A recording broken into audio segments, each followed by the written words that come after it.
Hey, it's arplenoon, also known as Phoenix. We are now on chapter 13 of the Bridge Jumpers. This is a casual reading, so as soon as this gets recorded, it is just going to be uploaded.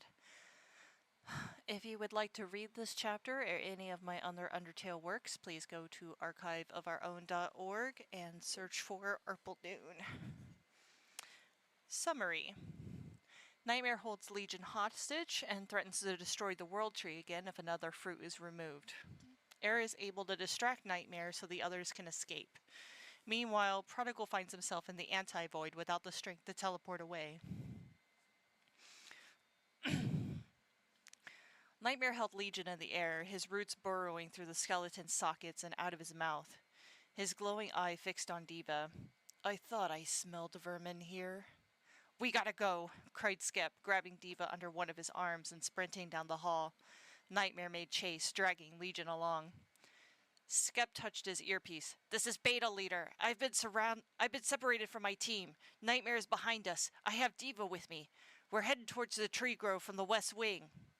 PJ's voice came through the earpiece. "This is Alpha Leader. We're behind Nightmare in pursuit." Diva screamed as Nightmare's roots whipped at their feet. "There's stairs ahead," said Skep, swinging Diva into a bridle hold. "Teleport us up!" She'd do as requested as soon as they saw the stairs, shortcutting twice to the top. Nightmare let out a horrifying screech behind them, using his roots to climb the stairs vertically. Continuing to run, they made it to the grove in a few minutes. There, Ji exchanged blows with a giant spider monster. "Ji!" Diva cried, her struggle commanding Skep to let her down. Prodigal was nowhere in sight. Ji grabbed something sparkly from around the spider's neck, a save star, when he turned to Diva's call. The next attack grabbed the skeleton by the throat. He disappeared, along with the save star, banned from the AU. "No!"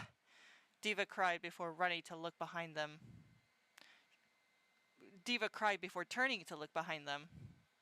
Nightmare came, face distorted, floating in the threshold with the limp Legion beside him. Skep had no time to direct Diva, pulling out his taser rods and knocking away any incoming roots. Diva shot crystals at the villain, also summoning a pair of her own geode blasters. Nightmare threw himself over them, landing to block the way to the World Tree. The Gaster Spider retreated in fear, going invisible again within the branches of the tree, but it wasn't enough to save him. A tangle of roots grabbed the monster. Something snapped before crumbling into dust. "Any further and I'll kill this man I'll kill this man and destroy the tree. I'll bind Reed to the stump for another millennia if I must," Nightmare growled. "If any of you tries to take a single fruit from this tree, I will carry out my threat, whether you're here to witness it or not." Skep grunted. Even outnumbered, Nightmare had the upper hand. Even if they managed to cure Dream, the multiverse would fall to pieces without something keeping the tree alive. Footfalls echoed in the hall behind them. Diva gasped, summoning a wall of crystal to block the way, stopping Paper Jam Gradient and Template in their tracks. "No, wait, we're on your side," called PJ. "We're getting screwed out here, bruz," came Epic's voice through the earpiece. "Half of us are injured, and we've barely secured 2 of them, bruh." Damn it. Skep looked to PJ, then back to Nightmare. He couldn't risk calling Nightmare's bluff. "This is Beta Leader. All units retreat." A grin crossed Nightmare's face, but quickly shot away. Blue strings appeared, cutting Legion out of his grip. Lee fell, barely catching himself and coughing, roots still stuck inside his skull. "Lee!" Diva cried, using blue magic to pull Lee to her. Nightmare turned his attention to the roof behind him, his eyes shifting a furious red. There floated Error. "Ah, well there, cousin. I saw you holding that sands there and thought to myself, oh, that must be important. Ah! You're fucking dead!" Nightmare reeled, throwing himself at Nightmare in a chaotic tangle of strings and roots. Skep ran to Diva and Legion's side, hearing bones snap and Error's screams. "Error!" cried PJ. Diva's crystal shattered, broken by gradient strings. Nightmare returned his attention as a glitching mass dropped to the ground like a rag. Gradient wasted no time, throwing himself and attacking Nightmare with a web of green strings. Nightmare prepared to counter, but underestimated the strength of the teenager, shredding through his dark roots with ease. PJ ran to where Era had fallen while Template headed to the tree. Don't! Don't take any of the fruit! Or, don't take any of the fruit! Called Skep. What? Why not? Said Template, tilting his brow. We can't risk Nightmare carrying out his threat to destroy the tree, he said, before opening a portal to the Dudosphere. He grabbed Diva and Legion both, pulling them to safety. Wait. Who? Oh, we switched POVs. No, he's alive. He has to be alive. He's not dust. He's still alive. Paper Jam felt his whole body shake in terror as he ran to where Era lay. The skeleton glitched out far more than PJ had ever seen. Hearing Skep's warning to Template, PJ looked back over his shoulder. The papyrus grabbed Diva and the other sands before disappearing through a portal. PJ exchanged a glance with Template before gazing up at Gradient, holding his own against Nightmare. Get out now! PJ called to his brother before reaching through the glitching to grab Era in his arms. He made a portal below them, falling through into the floaty air of the Dudosphere. Below him, PJ quickly took a head count. Everyone had made it back, except for G, Prodigal, and Luna. Templin and Gradient teleported in afterward. Fresh Palette and Lux helped the wounded by serving out fresh-baked cookies. Everyone's attention turned to PJ as he floated down, carrying the infamous Era in his arms. More than a few glances and whispers were exchanged, Era himself brought into the Dudosphere. Seeing his condition, however, no one made protest. As soon as PJ landed, Skep moved quickly to his aid. Is he okay? Said PJ, hands trembling. I can't tell. He's glitching out too much for me to see. There's a chest wound, said Skep, trying to inspect the skeleton. I don't think that's the problem. His arms and legs are all right. I think it's... Era's eyelights flickered back with a piercing digitized scream. Several folks covered their ears at the sound. My back! Don't touch me! PJ gave a shaken breath of relief, falling into a sit. The shift enough to send Era into another protest of pain. Ow, ow, ow! Don't be a baby, Skep mumbled, rolling his eyes. Lux rushed over, handing Era a cookie. I almost died, said Era, snatching the Oh. Okay, so originally it was cinnamon rolls, and apparently I forgot to change it, so now it's a roll, and he's eating it. The roll away and devoured it quickly. I think I have a little room to... Era trailed off as he looked around. The golden dome, tens of thousands of AUs hanging from above, stretching to every edge of their known multiverse. PJ followed his gaze. He was surprised to see Era in such awe as he looked back with a smile. Welcome to the Dudosphere, Era.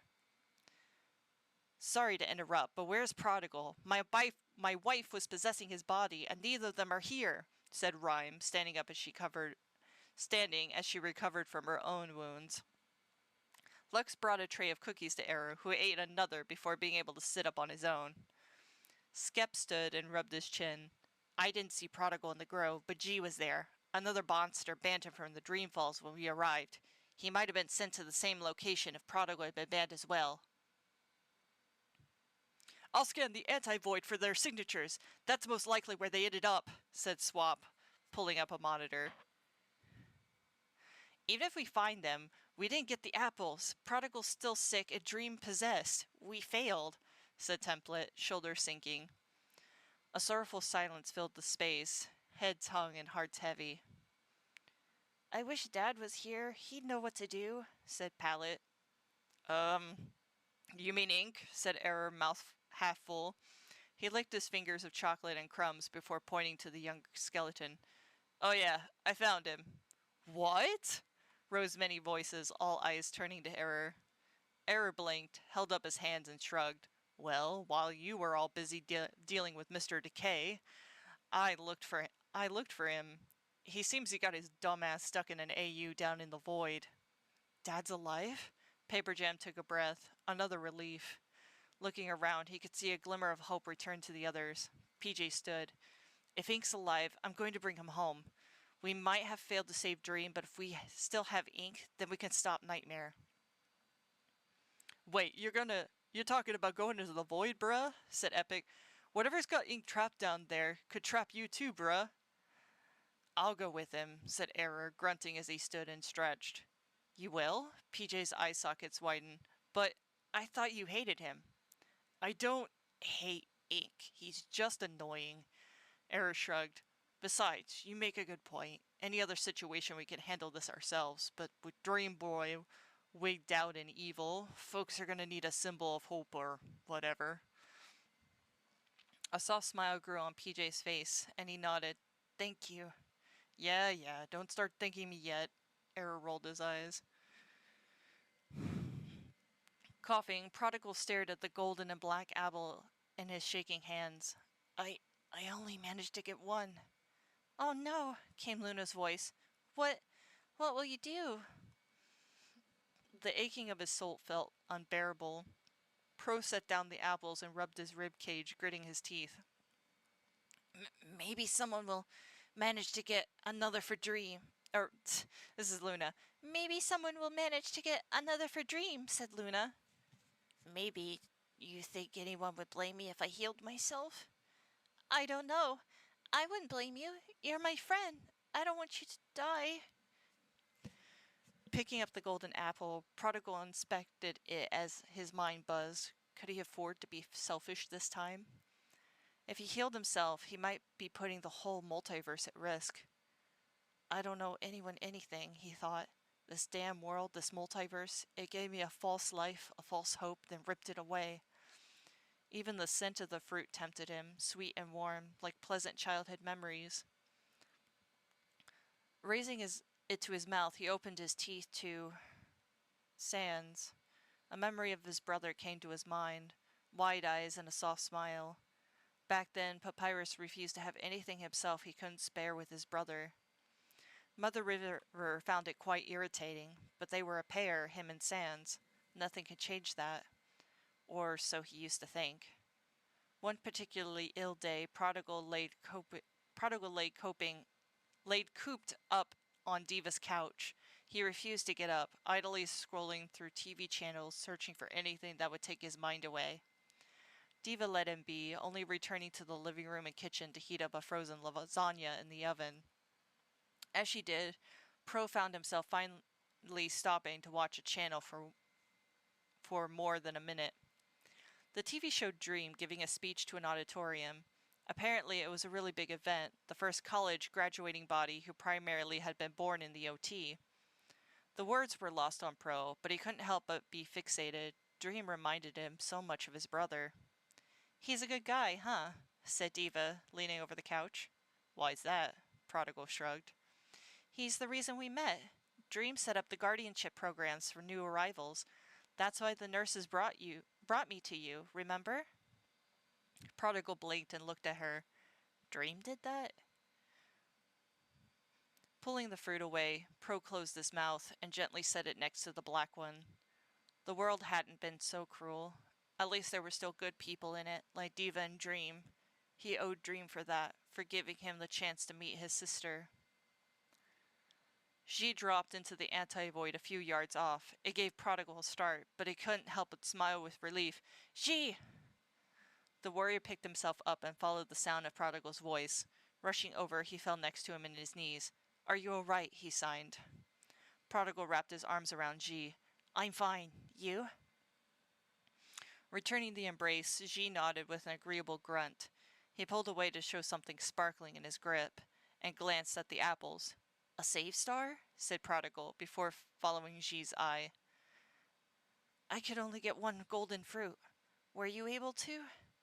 Another grunt. G frowned and shook his head. "Then we can't know if the others will get one either. This has to be saved for Dream," said Prodigal, pocketing both fruits. And you're not strong enough to teleport us. And you're not. I don't know who's saying this. I'm sorry. "And you're not strong enough to teleport us out of here, so we wait."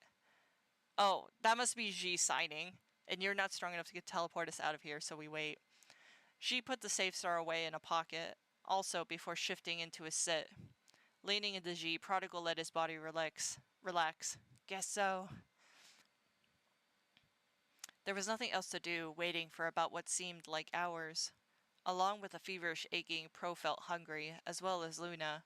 She couldn't be much better off than them. But the skeleton's mind continued to linger on all that had happened, the things from before his life in the OT.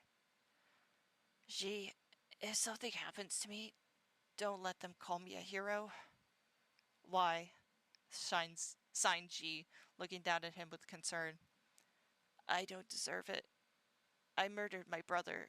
I was tired of seeing the human kill him over and over. It's not an excuse. No matter how much good I do, it'll never be enough to take back what I've done. Prodigal wasn't sure what to expect next, but a moment later, Ji only held him closer. Closer. It's all right. I understand.